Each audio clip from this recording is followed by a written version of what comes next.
We are reinventing Black NSA.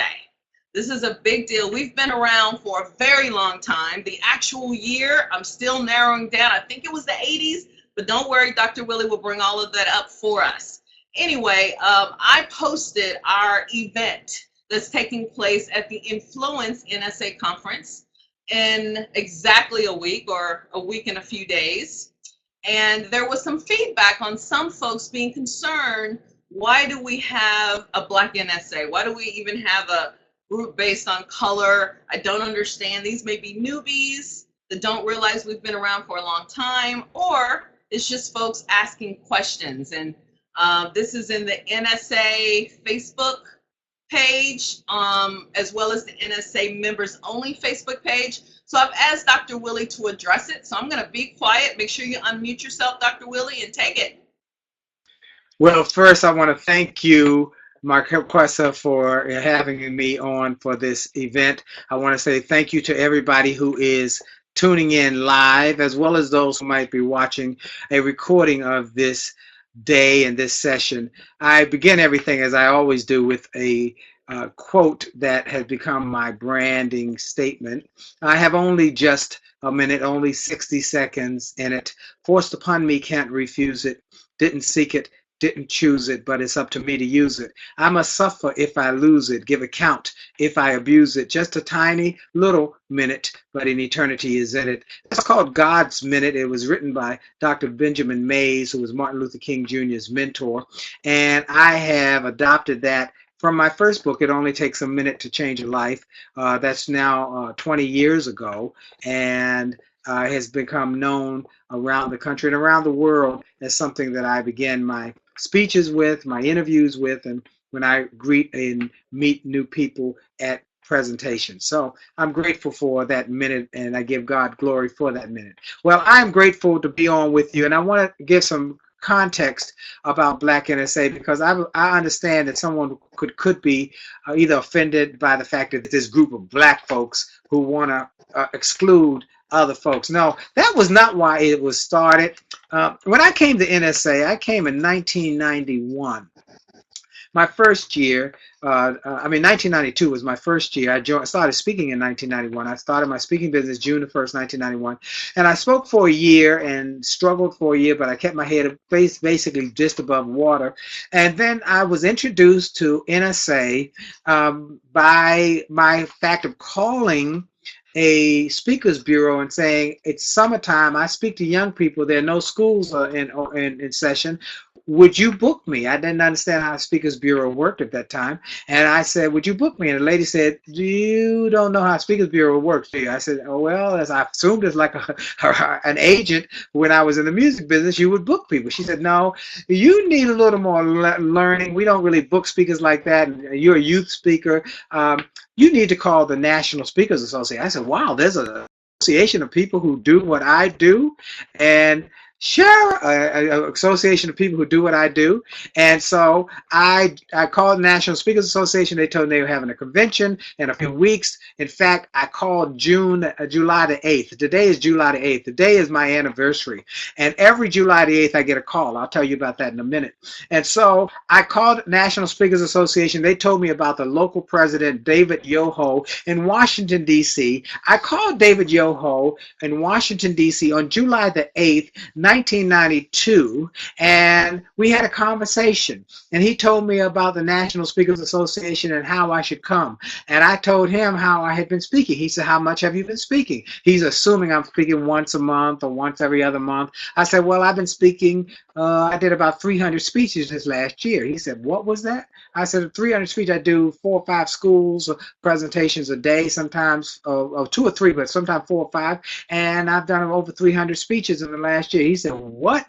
He said, you're a real speaker. You need to come to our convention, and it's in 2 weeks. And not quite 2. It was about 7 days later. It was about like the time from here to where our Influence 2015. It's about 8 or 9 days starting. And he said, you need to come. I didn't have any money to come. I was tapped out. I was broke.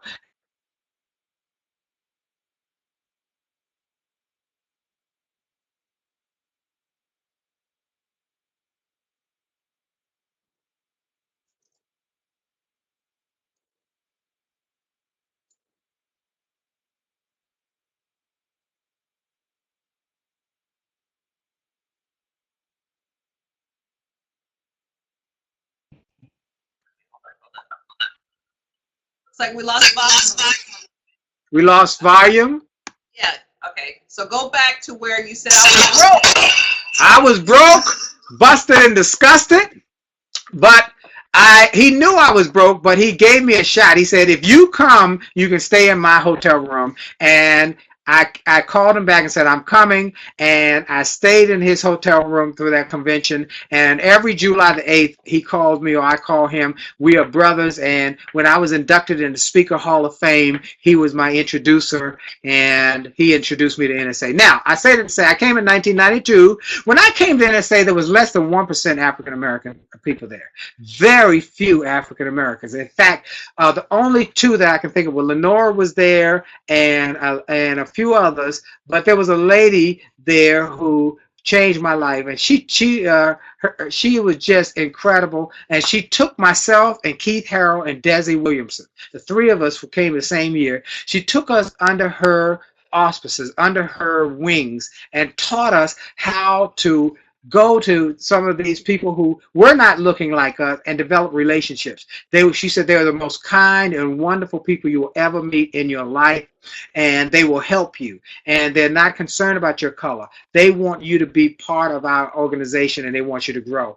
And so we did. Her name was Thelma Wells, and Thelma Wells became our mama, my mama, Keith's mama, Desi's mama, and she said, I want to help you all to become efficient, effective speakers, because we need more people giving our message. So that is where Black NSA started. We had our first meeting the next year at her home in Dallas, Texas, and that's what Black NSA started. It wasn't about being exclusive. It was trying to help people who had no frame of reference about this industry understand it and learn how to grow it. And so what we've done over the last 20 plus years is to try and encourage others that they can do this. They can do what Keith, Desi, and I were inducted in the Speaker Hall of Fame, and there have been 5 African Americans inducted: Les Brown, Keith Harrell, John Austin, Desi Williamson, and myself.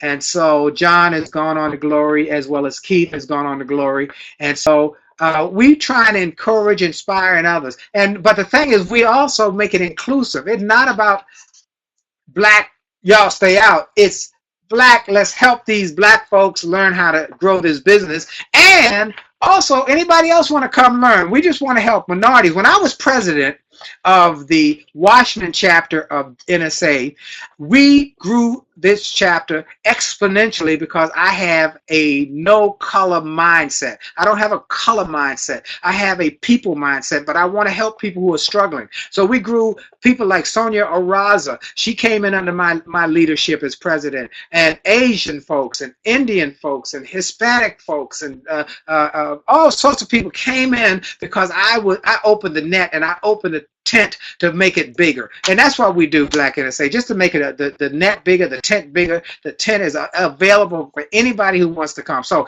anybody who might have been offended because they think it's exclusive, we got Black NSA to make it exclusive. That's not the reason. It's more inclusive to help more people to grow their businesses who might not feel comfortable, because we realize making the transition to a group like this, where if you've come from a urban market, you're not going to feel comfortable maybe around a lot of people who don't look like yourself. And this group is amazing, and this group is incredible, and so I'm grateful. So that's it. Bam. Okay, put yourself on mute for a second, Dr. Willie. All right, guys, we're going to stop that recording, so hopefully you guys got that.